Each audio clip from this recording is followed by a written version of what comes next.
Question number 5 देखते हैं क्या कह रहा है ये।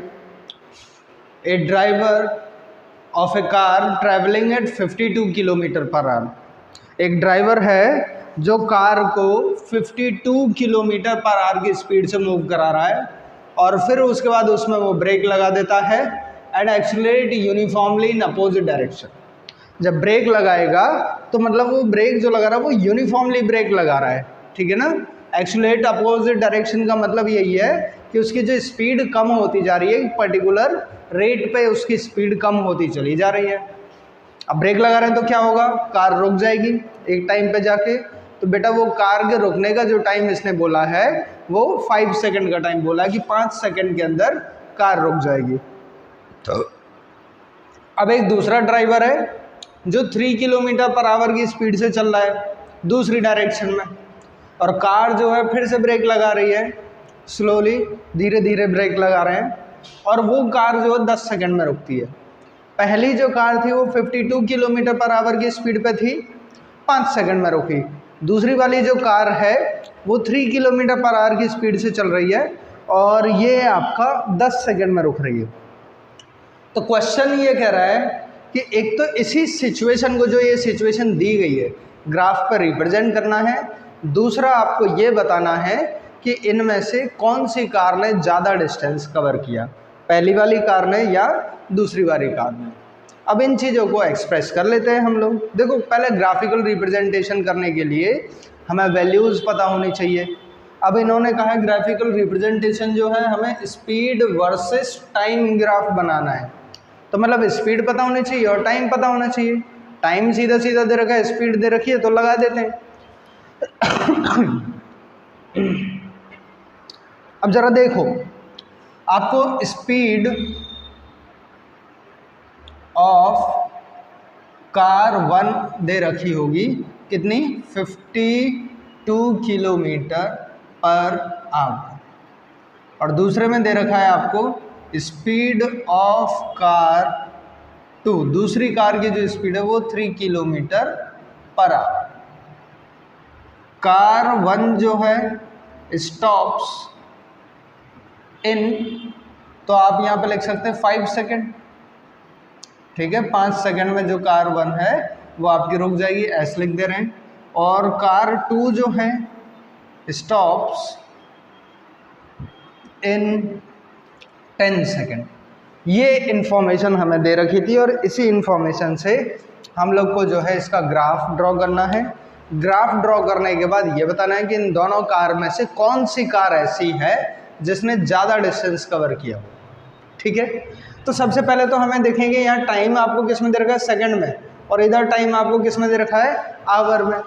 अगर मैं इन दोनों का मल्टीप्लाई करके डिस्टेंस निकालना चाहूँ तो क्या इनका मल्टीप्लाई पॉसिबल है? बिल्कुल पॉसिबल नहीं है, क्योंकि इनकी यूनिट जो है वो आपकी सेम नहीं है, क्योंकि एक की यूनिट आवर में दे रखी है और दूसरी की यूनिट सेकंड में, और जब तक यूनिट सेम नहीं होंगी मल्टीप्लिकेशन पॉसिबल नहीं है। इसलिए हम लोग क्या करेंगे, पहले इनका मल्टीप्लिकेशन करने के लिए यूनिट को सेम करेंगे, ठीक है।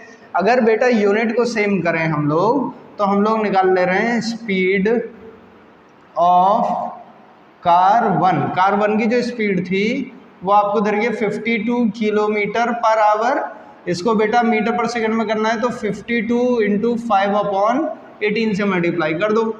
अब देखना 2 से मैं इसे काटूंगा, 2 9 जा, 2 से ये जाएगा 26, 26 5 जा होता है 130/9 मीटर पर सेकंड। इतना आ गया। अब जरा स्पीड ऑफ कार 2 निकाल लो। स्पीड ऑफ कार 2 इसी सिमिलर वे में निकालेंगे तो 3 किलोमीटर पर आवर दे रखा है आपको, तो ये मिलेगा 3 इंटू 5/18, और 3 से गया 6 टाइम इक्वल्स टू हो गया 5/6 मीटर पर सेकंड। ये आपको स्पीड वगैरह दे रखी है, ठीक है ना। अब इसका ग्राफ ड्रॉ कर लें बच्चे। तो graph speed versus time graph है आपका, ठीक है ना। तो हम क्या करते हैं, यहाँ से गैप ले लेते हैं, ये ऐसे करके कुछ मैंने ये मेज़रमेंट ले लिए और इन मेज़रमेंट पे मैं कुछ वैल्यूज़ रख दूंगा, ठीक। तो 130/9 को अगर हम लोग देखें तो लगभग वो 14 पॉइंट समथिंग की वैल्यू आएगी, ठीक है ना। तो हम 2 2 का गैप ले रहे हैं, 2 4 6 8 10 12 14 16 18 ऐसे करके ले लिया। टाइम बेटा आप ऐसा ले सकते हैं 1 2 3 4 5 6 7 8 9 10 11 12 ऐसे करके। इधर आप बोल सकते हैं कि ये आपने टाइम वाला ग्राफ लिया है सेकंड में, और इधर जो आप कैलकुलेट करेंगे वो स्पीड मेज़र करनी होगी आपको यहाँ पे, है ना। और स्पीड को मैं दूसरी पेन से लिख दे रहा हूँ ताकि आपको क्लियर दिखाई दे जाए। हम लिख देते हैं यहाँ पे स्पीड, ठीक है, और ये मीटर पर सेकंड में आएगी आपको। इतनी चीज़ हमें पता है। अब देखो कार 1 की जो है पोजीशन, स्पीड वाली जो पोजीशन है वो कितनी है, 130/9, 14 पॉइंट समथिंग। तो 14.5 ये तो 15 हो जाएगा, और हमें चाहिए 14.5। यहाँ कहीं ये एक ऐसा पॉइंट होगा, है ना, ये पॉइंट दिखाई दे रहा होगा आपको, ये एक ऐसा पॉइंट है जहाँ पे ये वैल्यू कार ए की जो स्पीड है वो दे रखी होगी अपनी कुछ 130/9 मीटर पर सेकेंड। 5 सेकंड पे वो रुक जाता है, तो ये पॉइंट आया एक। क्या इन दोनों पॉइंट को मिला के आपको एक ग्राफ नहीं मिला? देखो मेरा ग्राफ जो है ना, लाइन बहुत सीधी जाती है, हवा में मत लेना मुझे, बहुत अच्छा डायग्राम बनाता हूँ मैं। ओके, तो ये जो है आपका यहाँ से हमें पता चल गया कि ये कार की स्पीड होगी, ठीक है ना। अब इसके बाद बेटा दूसरे में अगर हम लोग बात करें तो वो जो है पहली पोजीशन तो ये कार 1 की आ गई, मैं यहाँ पे कार 1 लिख देता हूँ। अब दूसरी 5.6 दे रखी है, 5.6 का मतलब 1 से थोड़ी सी कम, तो 1 से थोड़ा सा कम मैं यहाँ पे मान ले रहा हूँ। और देखो यार इसको बनाने में थोड़ा सा प्रॉब्लम तो होगी मुझे, क्योंकि इतना बड़ा ड्राइंग आर्टिस्ट तो नहीं हूँ मैं, पर फिर भी मैंने पूरी कोशिश करी है। कार 2 वाला जो केस है ना, ये मैंने ग्रीन वाले जो मार्कर है, ग्रीन मार्कर से मैंने इसको डिनोट किया है, आपको दिखाई दे रहा होगा, ठीक है। तो ये ग्राफिकल रिप्रेजेंटेशन था जो इन्होंने सिचुएशन दे रखी थी, उन सिचुएशंस को, ठीक है ना। अब यहाँ से हम लोग देखो एक्चुअल में है क्या, यहाँ पे जो कार होगी, मतलब कार जो थी उसकी स्पीड कितनी दे रखी है आपको, 130/9 मीटर पर सेकेंड। और इस पोजीशन पे जो है, ठीक है ना, इस पोजीशन पे जो है मैं इसको यहाँ पे 5/6 मीटर पर सेकंड बता देंगे, ठीक है ना। यहाँ पे इनके बीच में ही कहीं ये वैल्यूज़ लाई कर रही होंगी। अब हम क्या करते हैं, इनका डिस्टेंस कैलकुलेट करें। तो बेटा डिस्टेंस जब भी जो है स्पीड टाइम ग्राफ दे रखा हो आपको, ठीक है ना, और डिस्टेंस कैलकुलेट करवा रहा है तो एरिया निकाल लो, डिस्टेंस आ जाएगा, सबसे बेहतरीन तरीका है, ठीक है ना।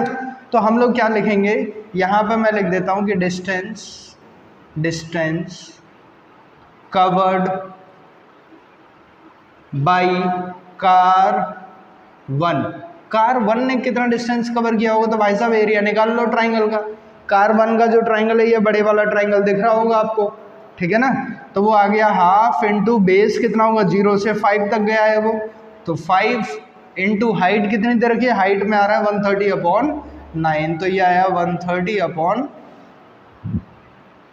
इससे आप इसे काटेंगे 65, और 65 और 5 का मल्टीप्लाई हो जाएगा, तो मैं दिखा दे रहा हूँ 5 इंटू 65/9, तो ये बनेगा 325/9 मीटर पर सेकेंड। इतना डिस्टेंस जो है कार 1 ने कवर कर लिया है। यहाँ पे आपका कार 1 का डिस्टेंस हो गया। दूसरा यहाँ से निकाल ले रहा हूँ मैं, distance covered by car 2। Car 2 का अगर डिस्टेंस निकालूंगा तो वो आ जाएगा आपका कितना, हाफ इंटू बेस, क्योंकि ये भी तो आपका एक छोटू सा ट्राइंगल ही बन रहा है, इसका बेस कितना है 0 से लेके 10 तक का, मतलब 10 गैप ये हो गया, इंटू हाइट में आपका 0 से लेके ये 5/6 तक आ रही थी, तो 5/6 बोल देंगे। 2 से ये 10 घटेगा कितने बार, 5 टाइम्स, 5 इंटू 5 कितना हुआ 25/6 मीटर पर सेकेंड। तो बेटा पहला वाला जो डिस्टेंस है वो 325/9 है, दूसरा है 25/6, ये तो 1 पॉइंट समथिंग ही आ जाएगा, वो 10 से भी बड़ी वैल्यू आएगी, ठीक है ना। इसका 1 पॉइंट बोल रहा हूँ यार, 6 4 24, 4 पॉइंट समथिंग, वो 10 से भी बड़ी वैल्यू होगी। तो इसका मतलब है कि ये वाला डिस्टेंस ज़्यादा है, ये वाला डिस्टेंस कम है। तो हम ऐसा बोल सकते हैं कि distance covered by car 1 is greater as compare to distance covered by car 2। ठीक है, तो इस टाइप से आप कैलकुलेट कर लेते हैं यहाँ पे कि किस कार ने ज़्यादा डिस्टेंस कवर किया और कौन सी कार ने कम डिस्टेंस कवर किया है। ठीक है, टेक अ स्क्रीनशॉट। अगर स्लोप के बारे में बात करें तो पॉइंट बी पे जो स्लोप है ये सबसे ज़्यादा होगा। तो हमें इतना आइडिया लग गया है कि slope of B is greatest. ठीक है ना, स्लोप ऑफ बी जो होगा वो ग्रेटेस्ट होगा, therefore B object B moves fastest. सबसे तेज ये चल रहा होगा। पहले वाले का आंसर ही आ गया। दूसरे वाले में क्या कह रहा है कि are all three ever at the same point on the road. ये तीनों कार एक रोड पे ही तो चल रही होंगी। क्या तीनों कार ऐसा भी कोई टाइम आया जिस पे एक साथ हों? तो हमें कोई ऐसा पॉइंट दिख रहा है जहाँ पे तीनों लाइन एक दूसरे को मीट कर रही हो? भाई यहाँ पे देखो मीट कर रही है लाइन, लेकिन 2 लाइन मीट कर रही है खाली।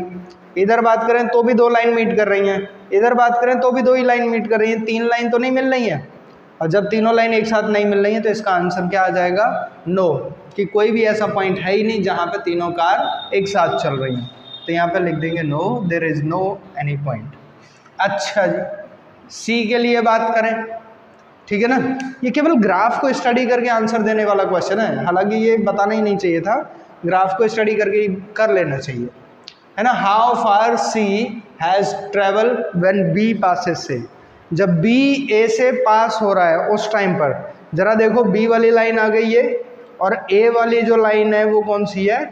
ये, मतलब ये एक पॉइंट होगा जब बी ए से पास हो रहा है तो उस टाइम पर how far C has travel, तब सी ने कितना डिस्टेंस कवर कर लिया होगा। तो भाई साहब जब बी ए से पास हो रही थी तो उस समय पर सी की जो पोजीशन है वो कहीं यहाँ होगी, यहाँ पे कहीं कट कर रही है सी, ठीक है ना। तो इस पे इसका डिस्टेंस मेजर कर लेंगे, इस पे इसका डिस्टेंस कुछ यहाँ पे आ जाएगा, ठीक है ना। तो ये जो डिस्टेंस होगा लगभग 6 जैसा जो है आपको मिल जाए। नहीं सॉरी, ये जो है थोड़ी लाइन टेढ़ी हो गई है। इसको अगर हम देखें तो यहाँ कहीं, हाँ 8 पे जो है स्ट्रेट लाइन मिल रही, तो आपको ये मिल जाएगा कितना? 8। हो सकता है कि यहाँ पे मेरी स्ट्रेट लाइन में कुछ गड़बड़ हो, है ना। स्ट्रेट लाइन की बनाने के लिए स्केल वगैरह का यूज़ करना पड़ेगा, ग्राफ पेपर का यूज़ करना पड़ेगा। यहाँ पे तो ये मेज़रमेंट जो है मैंने अपने हिसाब से ले लिए, आपको तो ये ग्राफ पेपर के हिसाब से तो लेने पड़ेंगे सारे। तो बेटा ये जो पॉइंट है ये 8 के सामने बन रहा है, तो हम इसे 8 किलोमीटर मान ले रहे हैं। बाकी आप लोग अपनी एनसीईआरटी की बुक में जब इसे बनाएंगे या देखेंगे, चेक करेंगे, तब आप पेंसिल से मेज़रमेंट वगैरह पूरा चेक करने के बाद तभी लगाइएगा, ठीक है ना। तो हम तो केवल एक आइडिया लगा रहे हैं कि बेटा जब बी और बी जो है क्या बोल रहा था ये क्वेश्चन में, how far C has travel when B passes से, जब बी ए से पास हो रही थी, बी ए से पास हो रही थी उस टाइम पे सी ने कितना डिस्टेंस ट्रेवल किया। तो बी ए से पास हो रही है उस टाइम पे सी कहाँ पर है? यहाँ पर, उसकी पोजीशन यही तो है। तो इसने कितना डिस्टेंस कवर कर लिया था तब तक? आपका 8 किलोमीटर या 8 मीटर जो है। अगर ये डिस्टेंस मीटर में है तो आप मीटर में ले लेंगे, अदरवाइज किलोमीटर में ले लेंगे, वो डिपेंड कर रहा है आपको कि दे किस में रखा है, ठीक है ना। तो हम यहाँ पे बोल देंगे कि 8 मीटर डिस्टेंस कवर हुआ है उस टाइम पे। How far B has travel by time it passes C, तो बी ने कितना डिस्टेंस कवर किया होगा टाइम में मतलब बी को कितना टाइम लग गया होगा जब वो सी से पास कर रही थी। तो जब बी वाली लाइन, एक तो ये वाली लाइन चेक करो, ये वाली लाइन है कौन सी? ये सी वाली लाइन है और ये बी वाली लाइन है। तो सी और बी वाली लाइन ये आ गई और ये कह रहा है कि इसने जब इसको पास किया तो कितना टाइम लगा होगा, ठीक है ना। तो 0.4, 0.8 इनके बीच में, और यहाँ पे डिस्टेंस के बारे में अगर मैं बात करूँ तो ये कुछ जो ऐसा डिस्टेंस इसने कवर कर लिया होगा और उस टाइम पे इसकी जो पोजीशन होगी वो करीब करीब कितनी हो जाएगी, 6 से थोड़ी सी कम होगी। भाई इसको 8 माना है तो ये 6 जैसा ही होगा, लगभग जो है मतलब हम लोग डी वाले में ऐसा मान सकते हैं, round off near about 6 metre distance बात कर सकते हैं जब ये जो बी वाला है सी से पास हो रहा होगा, ठीक है ना। तो इस टाइप से ये ग्राफिकल स्टडी थी। ये स्टडी को बहुत ज़्यादा डिटेल में हम तब समझ सकते हैं जब हमारे पास सारी चीज़ें जो हैं कैलकुलेटेड वे में या स्केल वगैरह के साथ दे रखी है, ठीक है ना। फिलहाल तो हमने ये देख लिया कि दोनों क्रॉसिंग पॉइंट कहाँ है पोजीशन, उस पोजीशन को मैंने यहाँ पर मिलाया और मेरे ये जो नोट किए हुए पॉइंट, इन पॉइंट के अकॉर्डिंग मैं कैलकुलेशन बता रहा हूँ। ये कोई एग्जैक्ट नहीं है, हो सकता है कि मेरे पॉइंट में थोड़ा बहुत आगे पीछे डिस्टेंस हो, आप जब स्केल से मेजर करेंगे तो वो एग्जैक्ट मिल जाएगी। लेकिन हाँ, तरीका मैंने बता दिया, तरीका यही होगा, इसी से ही आप मेजर कर पाएंगे और निकाल पाएंगे, ठीक है। तो बेटा इसके ये 4 पॉइंट थे ग्राफ को स्टडी करने वाले और ये चारों पॉइंट हमने डिस्कस कर लिए हैं। Take a screenshot. Question number 7 बोल रहा है a ball is gently dropped from a height of 20 metre. इसका मतलब है एक 20 मीटर हाइट दे रखी होगी आपको, ठीक है। h इक्वल्स टू आपको 20 मीटर दे दिया है और यहाँ से जो है एक बॉल को ड्रॉप किया गया है और जब बॉल को ड्रॉप करेंगे तो उस टाइम पे जो u होगा आपका 0 होगा। ड्रॉप करते टाइम जब कभी भी आप स्पीड के बारे में बात करेंगे, इनिशियल वेलोसिटी के बारे में बात करेंगे तो वो 0 होगी, ठीक है। h आपको यहाँ पे 20 दे रखा है, ठीक है। If its velocity increases uniformly, अगर उसकी वेलोसिटी यूनिफॉर्मली इंक्रीज हो रही है at the rate of 10 metre पर सेकेंड स्क्वायर, मतलब जो एक्सेलरेशन ड्यू टू ग्रेविटी है या एक्सेलरेशन ए जो होता है, अगर ये डाउनवर्ड में तो ए की जगह आप जी भी यूज़ कर सकते हैं और आप ए भी लगा सकते हैं, आपकी मर्जी है। तो ए आपको दे दिया 10 मीटर पर सेकेंड स्क्वायर, ठीक है जी। With what velocity will it strike the ground, तो ये कितनी वेलोसिटी के साथ ग्राउंड के साथ स्ट्राइक करेगी और s जो है आपको वो 20 मीटर। अगर हम मैं इसे वर्टिकल ना लेके हॉरिजॉन्टल ले लूँ तब s बोल देते हैं इस डिस्प्लेसमेंट को, ठीक है ना। तो हमें पता है v square is equal to u square plus 2as एक फॉर्मूला है जहाँ पर इन चारों क्वांटिटीज़ का यूज़ हो रहा है, ठीक है। बाकी किसी में इन चारों का नहीं हो रहा है, तो बस यहीं से लगा देंगे v square equals to u कितना है आपका 0 का square plus 2 into a acceleration कितना दे रखा है आपको 10, s कितना दे रखा है 20, तो v स्क्वायर इक्वल्स टू कितना 20 इंटू 20 मतलब 20 का स्क्वायर, तो v इज इक्वल टू कितना है अंडर रूट 20 का स्क्वायर, स्क्वायर वाली वैल्यू को बाहर ले आओ तो 20 मीटर पर सेकेंड। मतलब इतनी वेलोसिटी के साथ जो बॉडी है वो ग्राउंड से स्ट्राइक कर जाएगी। एक तो ये चीज़ आई। दूसरा क्या कह रहा है कि after what time will it strike the ground, कितने टाइम के बाद वो ग्राउंड से स्ट्राइक कर रही है, तो उसमें टाइम निकालना है अपने को, ठीक है ना। और टाइम निकालने के लिए हम लोग फॉर्मूला लगा सकते हैं v is equal to u plus 80। v कितना है आपका 20 आ चुका है और u कितना है आपका बेटा 0 प्लस एक्सेलरेशन आपको 10 दिया और टाइम आपको निकालना है।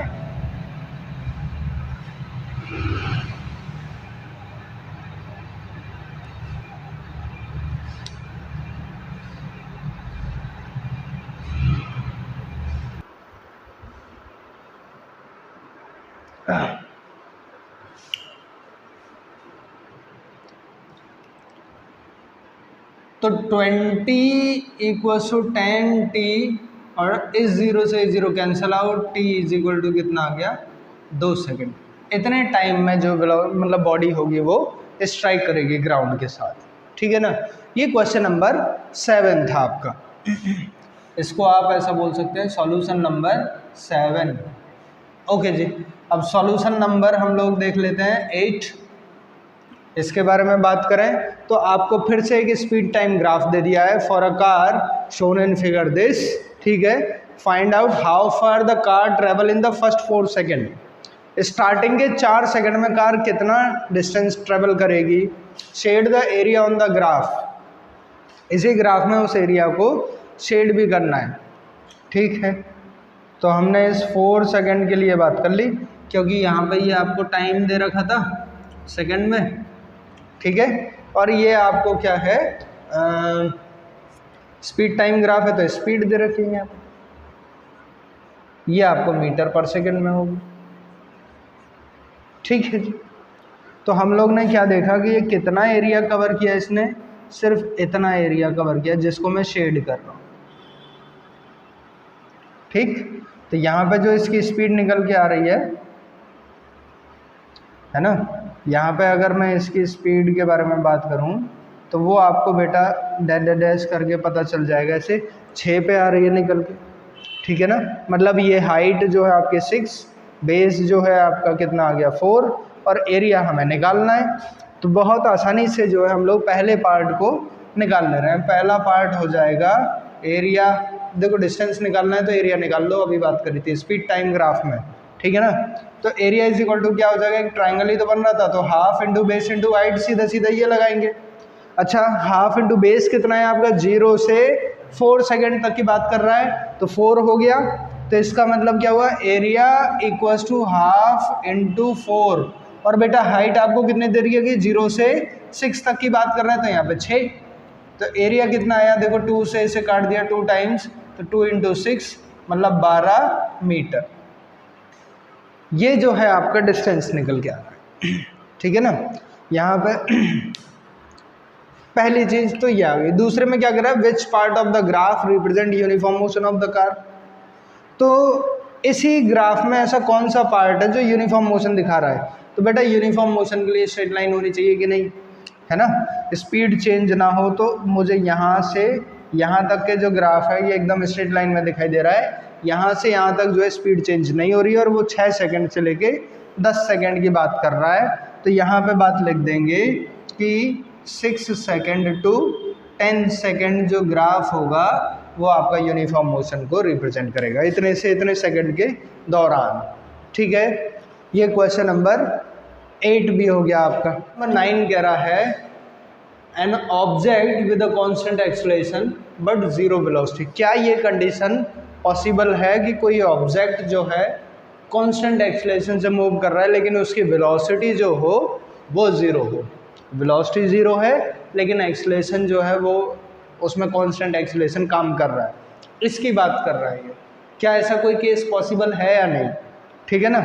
अब हमें ये चेक करके बताना है, तो हम बोल सकते हैं बेटा कि ये वाला केस पॉसिबल है। क्वेश्चन नंबर 9 का जरा सोचो, एक ऑब्जेक्ट को मैंने ऊपर फेंका यहाँ तक पहुँचा।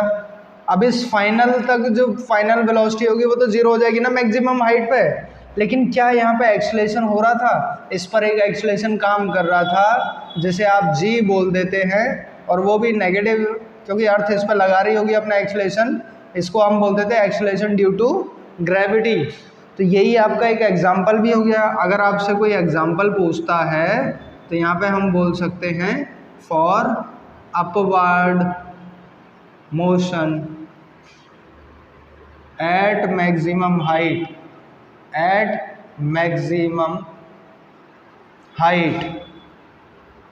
अपवर्ड मोशन में मैक्सिमम हाइट पर जो फाइनल वेलोसिटी होगी आपकी, final velocity v equals to 0 but an acceleration due to gravity working on it. इसी की बात कर रहा था वो यही तो कह रहा था कि ऐसा कोई केस हो सकता है कि जो है आपका एक्सेलरेशन तो काम कर रहा हो लेकिन वेलोसिटी 0 हो। तो भाई साहब देखो ना, यहाँ पे वेलोसिटी 0 है लेकिन इस पे एक्सेलरेशन तो काम कर ही रहा है, ठीक है ना। इसके अंदर अपना एक्सेलरेशन तो होगा ना, तो वेलोसिटी भले ही 0 हो जाए, एक्सेलरेशन आपका होता रहेगा, ठीक है। तो ये जो है केस पॉसिबल था आपका। दूसरे वाले केस में कह रहा है कि an object is moving in certain direction. Okay जी, एक ऑब्जेक्ट है वो एक सर्टेन डायरेक्शन में मूव कर रहा है with an acceleration in the perpendicular direction. तो मतलब उसका जो एक्सेलरेशन है वो परपेंडिकुलर डायरेक्शन में होना चाहिए। अब देखो जरा इसके बारे में अगर मैं बात करूं क्वेश्चन नंबर 9 के बी वाले में, तो हम लोग को एक ऐसी पोजीशन बतानी है जिसमें ऑब्जेक्ट तो मूव कर रहा है लेकिन उसका जो एक्सेलरेशन क्रिएट हो रहा है ना वो परपेंडिकुलर डायरेक्शन में लग रहा है, ऑब्जेक्ट के मोशन की परपेंडिकुलर डायरेक्शन में लगेगा।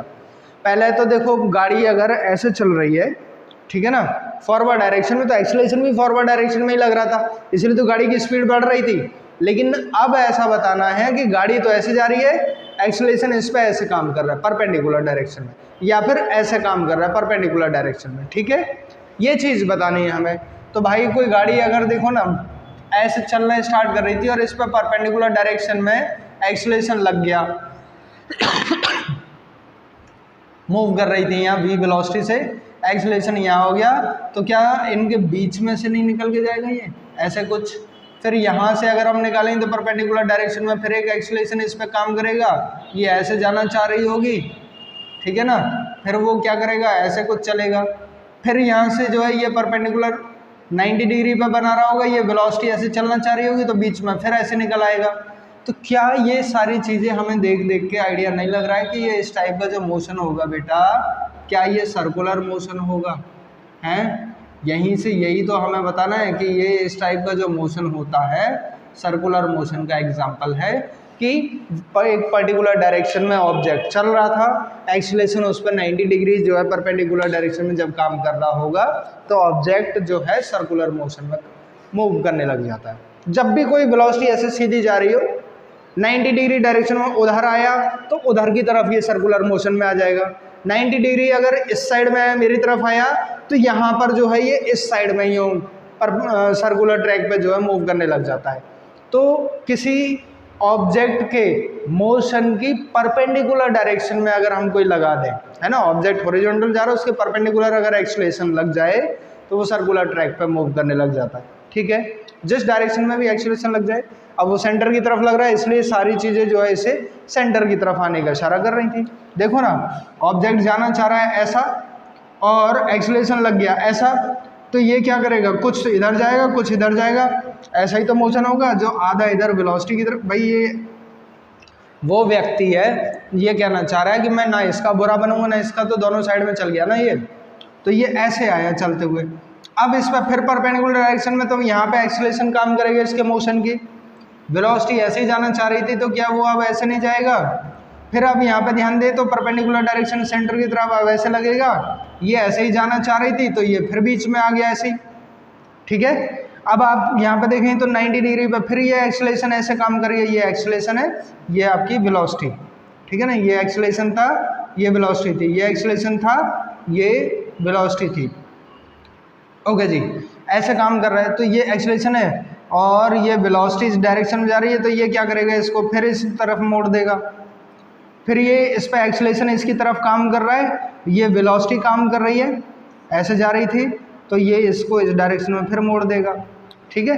तो आप क्या देख रहे हैं, ये जो मोशन आ रहा है क्या ये सर्कुलर मोशन बनते हुए नहीं आ रहा है, ये एक्सेलरेशन काम कर रही है, वेलोसिटी काम कर रही है ना, तो यहाँ पे ये एक्सेलरेशन, अब यहाँ पे फिर एक्सेलरेशन काम करने लग जाएगा, वेलोसिटी सीधा ही जाना चाह रही होगी, ज़रा गौर से सोचो, वेलोसिटी यूँ सीधा जाना चाह रही थी, एक्सेलरेशन ने ऐसे आगे काम किया तो इसको मोड़ दिया था ना, यही केस तो चल रहा है अपने पे। यहाँ पे देखो ना फिर से एक्सेलरेशन 90 डिग्री पे ऐसे जाएगा, वेलोसिटी यूँ सीधा जाना चाह रही होगी, ऑब्जेक्ट ऐसे मूव कर जाएगा फिर बीच में ऐसे, फिर यहाँ से ये मूव कर जाएगा, और इसी पूरे मोशन को अगर सारे पॉइंट को हम लोग मिलाते हैं तो अपने को एक सर्कुलर मोशन जो है मिलता है। तो हम लोग बोल सकते हैं कि yes it is also possible तो यहाँ पे लिख देना पॉसिबल। कब पॉसिबल होगा, एग्जाम्पल में लिख देंगे when object is moving on a circular path. Circular, जब भी कोई ऑब्जेक्ट एक सर्कुलर पाथ पे चलेगा देन एक्सलेशन जो होगा वो सेंटर की तरफ उस पर परपेंडिकुलर डायरेक्शन में वर्क करता रहेगा। ठीक है ना, यही चीज़ जो है हमें बस बतानी थी। मुझे लगता है ये चीज़ जो है समझ आ गई होगी। Take a screenshot.